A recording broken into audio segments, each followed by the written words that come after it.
My Uncle Doug originally started the pottery shop on Lower Sioux. At the old pottery shop, it used to be right behind us here, probably about a half a mile from here. And I was probably about 12 or 14. And I used to go over and hang out with him and watch him do his thing. And he'd let me try it every once in a while. And you know, young kid that I was, I didn't really get interested in it. And then later on, when I turned around, probably 17, 18, my brothers used to throw pots, so and then they got me into it. So then, there you have it.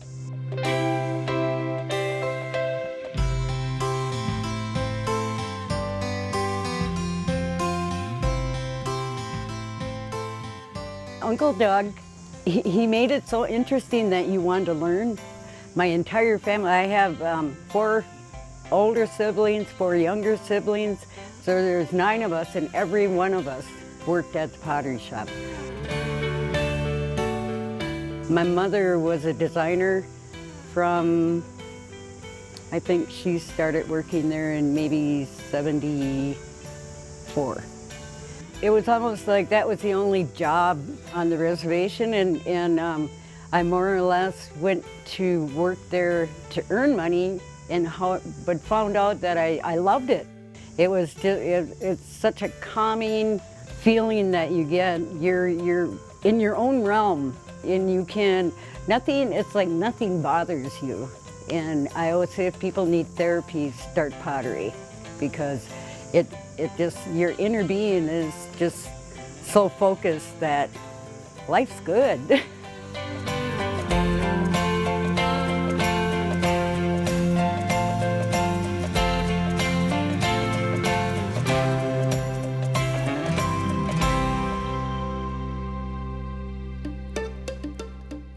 My son, who is the recreation director, wanted to do an after-school project for the kids.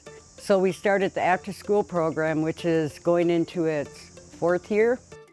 We have kids from kindergarten through 12.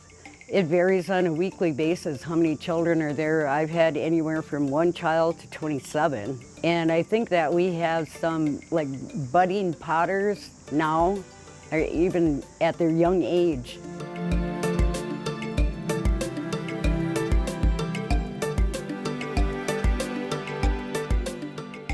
When I'm designing, it's kind of like the pots tell you. It's almost like they tell you what, you know.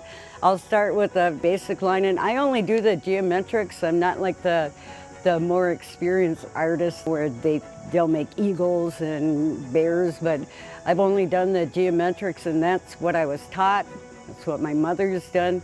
But I start with the simple baseline, and once I see that part, then I can continue and complete the pot.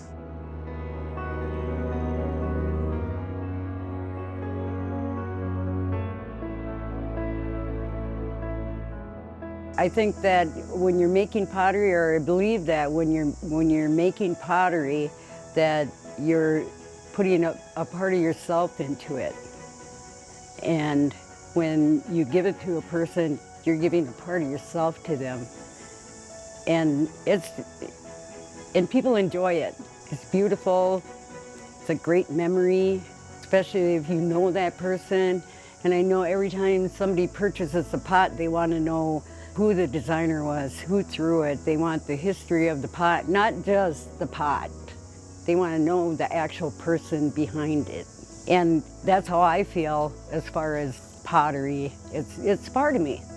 Culturally, like the symbols that we put on the pots, if you've ever been to the petroglyphs and looked at the rocks formations out there, you'll see different symbols that we use on our pots.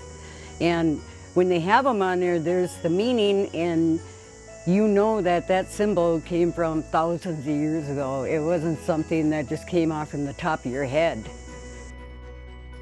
The symbols mean something, and they meant something thousands of years ago too. It's not just today.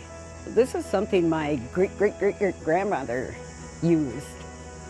And it's just, they use those symbols in beadwork, quill work, So the symbols aren't just on the pots, they're in all of our art forms because it's our history.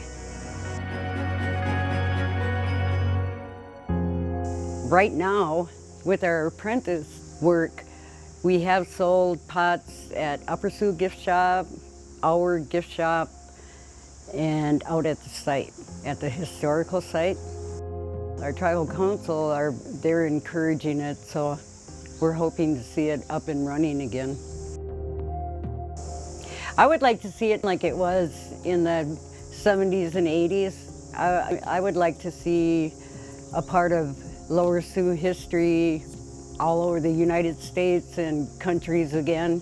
To me, it would be beautiful, and we have a beautiful, beautiful community, and we have so many artists that live here that, you know, should be showcased.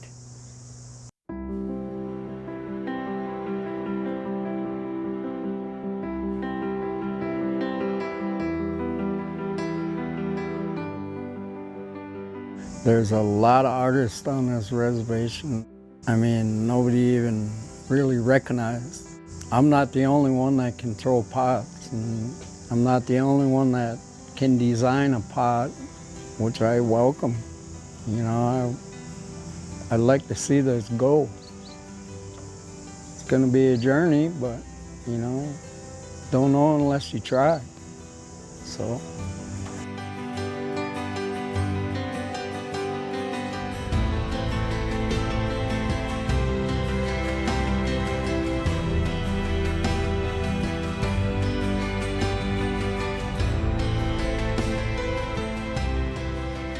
There's a lot of satisfaction in teaching how to throw pottery, because with the older people, I always tell them, you know, wait until you're sure of yourself when you're throwing, then comes the calm, because you know what you're doing and you're not worried about, oh, am I doing this right? Am I doing that right? All of that goes out the window, and you're throwing and you're just relaxed. I like teaching because you see when they first start, I can't do this, no I can't. Yes you can. Yeah, you just keep trying, and pretty soon they're throwing a pot and look what I did, I'm saving it for my mom. Once they've accomplished the throwing of a pot, the amazement and wonder in their eyes, it's like, wow, I did that. Yes, you did that.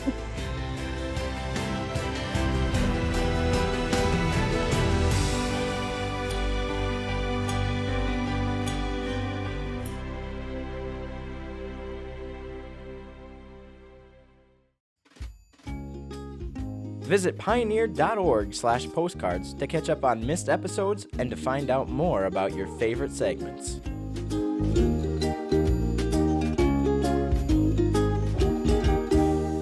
Postcards is made possible by the Minnesota Arts and Cultural Heritage Fund and the citizens of Minnesota. Additional support provided by Margaret A. Cargill Philanthropy, Mark and Margaret Yackel-Julien on behalf of Shalom Hill Farms, a retreat and conference center in a prairie setting near Windham, Minnesota. On the web at shalomhillfarm.org. Alexandria, Minnesota, a year-round destination with hundreds of lakes, trails, and attractions for memorable vacations and events. More information at explorealex.com. The Lake Region Arts Council's Arts Calendar, an arts and cultural heritage funded digital calendar showcasing upcoming art events and opportunities for artists in West Central Minnesota. On the web at lrac4calendar.org.